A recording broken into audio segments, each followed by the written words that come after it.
r/nosleep. Posted by u/RobertMort.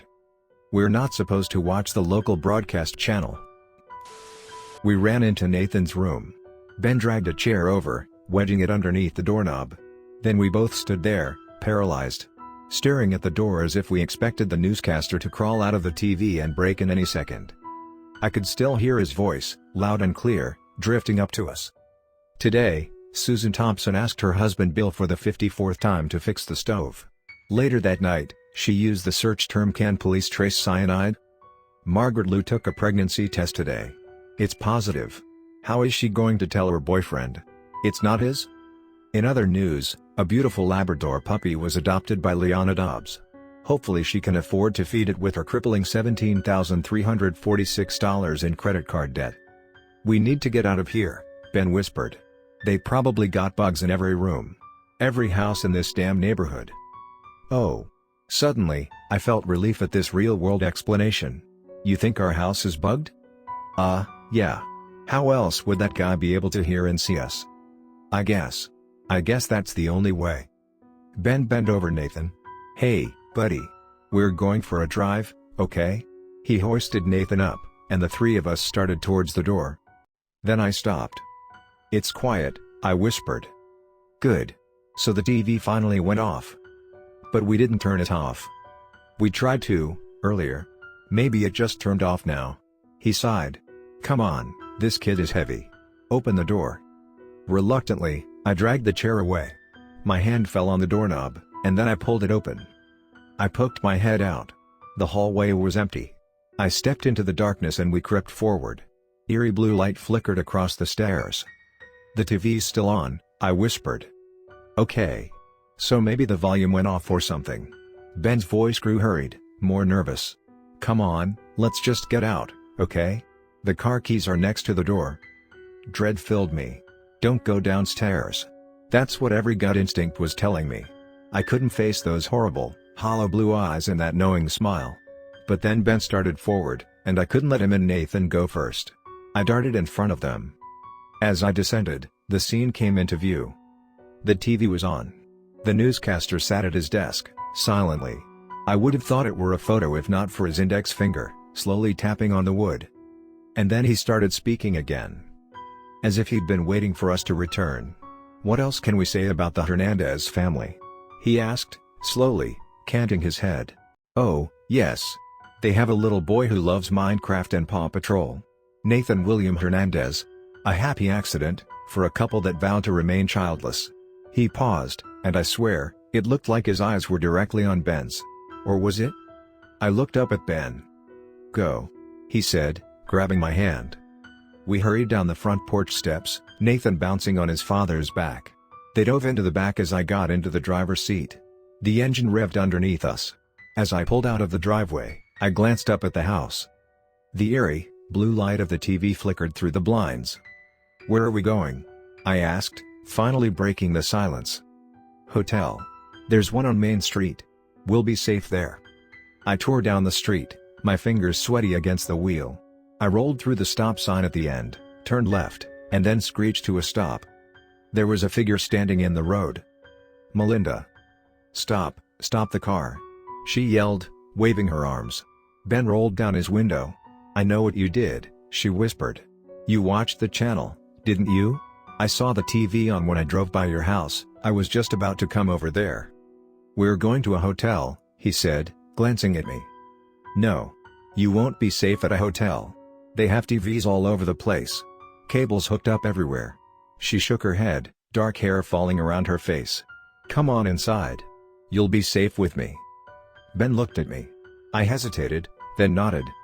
We pulled into her driveway. As soon as we came to a stop, she ran over to the doors. "Hurry, get inside," she said, waving us on. Then she shut the door behind us. Only then did I notice how many locks she had on her door. 2 deadbolts, a padlock, a chain. She locked each one in quick succession, the metal clinking loudly. "Mommy?" Nathan asked, finally fully awake. "Why are we not at home?" "SSSH, baby, it's okay," I said, stooping to his level. I squeezed his hands. Mommy and Daddy made a mistake. We can't go home for a little while." He can sleep in my daughter's room, Melinda offered. She's away at college. But Nathan was already running towards her cat, a small orange tabby, sitting in the corner of the kitchen. Lowering my voice, I turned to her. "Why didn't you tell us? I asked you what was on the channel." "I would have. Donna's supposed to debrief all the newcomers. But she didn't, did she?" I shook my head. "Damn it," she said, under her breath. Then she turned back to me. "I'm so sorry. I should have realized you didn't know. But some people, they choose to make light of the whole thing, you know? Because it's too horrible to face, otherwise. Do you know who bugged our house? Was it the newscaster?" Ben asked. Melinda looked at him, confused. "It's not bugs. At least, I've never found any in my house. Believe me, I've looked. I don't know how he gets his information. I don't know how he knows what he knows." Ben looked at me, eyebrows furrowed, lips pressed into a line. "But it can't be an informant, or anything. He knows things real time. Like minutes after they happened." Melinda's eyes met mine. "I know." The silence pressed in on us. My head was swirling with questions. Happy accident? Or was it? His voice echoed in my head, over and over. And that horrible face was burned into my mind like an afterimage. I saw it every time I closed my eyes. Those blue eyes. "Wait. Where's Nathan?" Ben asked. I jolted from my thoughts. I glanced around the kitchen and a horrible, sinking feeling formed in my stomach. The cat, and Nathan, were gone. "Nathan? Nathan, where did you go?" I called. And then I saw it. The flickering blue light, spilling out of the living room. "Nathan?" I screamed. I ran towards it, my heart beginning to pound.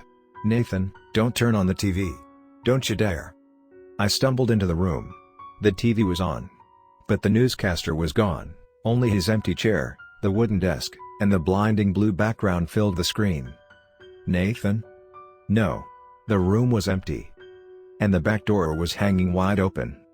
I leapt across the room, burst out the back door. "Nathan?" I shouted into the darkness. "Nathan?" He couldn't have gone far. He was only gone for a few minutes, Ben said behind me. "All it takes is a few minutes." Motion caught my eye. I looked down to see the orange tabby cat, poking around the side of the house. "Bro," he said, plaintively. I ran towards him. Around the side of the house. And then I saw Nathan. He stood there in the front yard, perfectly still, staring into the street as if hypnotized. And there, parked by the curb, was a dented white van. Complete with antenna and other broadcast equipment on the roof. Peeling navy letters read, Channel 13. "Nathan!" I yelled. "Nathan, don't." He slowly turned around. "He found the green truck I left at the park," he said, simply. "Can we go get it, Mommy?" I grabbed his arm and pulled him back. "He does not have your truck. He's lying to you. And I told you not to talk to strangers." VRRRM. The engine rumbled to life. Slowly, the van pulled away. I watched, staring at the man's silhouette in the driver's seat. I pulled him back inside. Then I wrapped my arms around him, sobbing, as Ben and Melinda locked the house back up. The orange cat brushed against us, nuzzling his face against Nathan. For a while I wasn't even coherent. Just holding my son, so thankful that he was here, and not in the newscaster's car. What would have happened, if he went? Would I have ever seen him again? I didn't want to think about it. I sat on the floor, in Melinda's daughter's room. We'd put Nathan to sleep an hour ago. He didn't seem too disturbed by everything that happened, he seemed calm, even, laughing at how Melina's daughter had decorated her room head to toe with Hello Kitty paraphernalia. I was thankful for that. We could explain to him tomorrow how serious it was, how we'd almost lost him. Soft footsteps sounded in the hall. Then the door creaked open, and Ben emerged. "Can we talk?" he whispered. Nathan stirred. I got up, went out of the room, and shut the door behind me. Then I sat on the floor, and he sat next to me.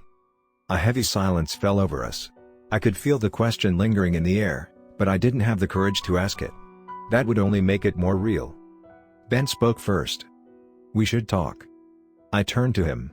He was staring straight ahead, not meeting my eyes. "Yeah, we should," I whispered. "What did the newscaster mean? Not a happy accident? Are you not happy, or was it not an accident?"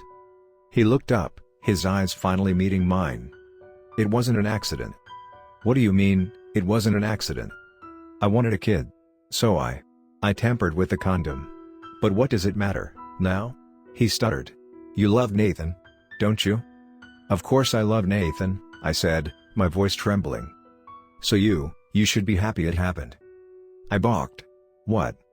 I mean, you love him, and if I hadn't done it then Nathan wouldn't. You're right. I am happy it happened, because I love Nathan, and I can't even imagine a world without him. My eyes met his. But that doesn't change the fact that you betrayed me. Rebecca, I'm sorry. And then it happened. My phone, laying on the floor. The screen blinked on, and there it was. Channel 13. Broadcasting to my phone. No, I whispered. I grabbed the phone and pressed the power button. Once, twice, then held it down. Nothing happened. Wait, where is he? This time, the newscaster wasn't at his desk. He was somewhere dark, and the camera was zoomed way up on his face, so it filled the screen. A bright light shone across his features. His makeup looked even more fake, his hair even more greasy. And then he spoke. Here we are, live, at an active crime scene. My heart plummeted. Active crime scene? Wah! The camera began to zoom out. And then, in the darkness, I could make out shapes. Boxes on the ground. Clothes hanging in rows. And a familiar shape. A little stuffed animal, right above his shoulder. A Hello Kitty. I leapt up. Grabbed the bedroom door, yanked it open. Relief flooded me as I saw Nathan's little silhouette on the bed. Still fast asleep. Get him. I yelled to Ben. He hoisted him up and we ran out, just as the closet door began to swing open. He's in here. I screamed, to Melinda. He's inside the house. She darted out of the kitchen, grabbed her car keys. The four of us ran out the front door. Piled into the car. As we pulled out of the driveway, motion caught my eye. Every window in the house was lit with an eerie, flickering blue light. The silence pressed in as we flew down the road. Melinda finally broke it. We'll be safe as long as we're out of town. As soon as we're out of the channel's radius, he can't get us. I know that much. I held Nathan tight against me. Ben glanced at her, skeptically. If that's true, why haven't you moved away? I don't know. You convince yourself you'll be careful, you'll be safe. It's like all those times you see a murder on TV and you say to yourself, if that were me, I would have gotten away. When his body was found, that should have been my warning. But I told myself it wouldn't happen to me. That I wasn't careless, like he was. So the newscaster killed him? Melinda glanced at me in the rearview mirror. No. His wife did. Poisoned him after the newscaster told her about his affair, 20-some-odd years ago. Melinda turned onto the highway, and we flew down the road, approaching the city limits. We moved away after that. So did Melinda. She decided it was too risky to remain there, no matter how careful she was with the cable. Ben and I separated for a few weeks, but we're trying to work through things. I don't know if I can ever trust him again after what he did, but we're going to try. For Nathan's sake. Most of the neighbors I met, though, are still there. Donna, of course, but strangely most of the others, too. Ben and I visited, several months later, to try to warn some of them. Like Jerry. But she assured me she was perfectly happy where she was. I love it here. I love the neighbors, the houses, the whole place. And have you seen the local broadcast channel?